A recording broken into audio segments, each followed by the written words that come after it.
হুজুর সাহেব। জি হুজুর।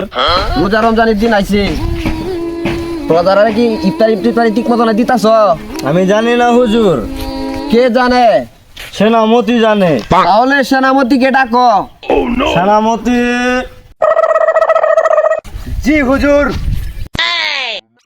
আমি যে তোমারে আদেশ করেছিলাম সেই আদেশ কি মানছো? রোজার দিন ইফতারি কি যারা পাইছে ঠিক মতো দিতাছ? হ্যাঁ হুজুর, আমি আপনার রাজ্যে যা ফকির মিসকিল আছে সকলকে আমি ইফতারি ঘরে ঘরে পৌঁছায় দিয়েছি।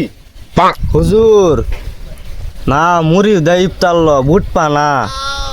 সেনাপতি, তুমি কি আমার সাথে মিথ্যা আচরণ করছো?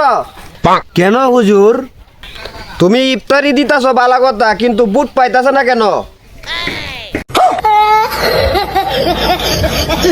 你别笑。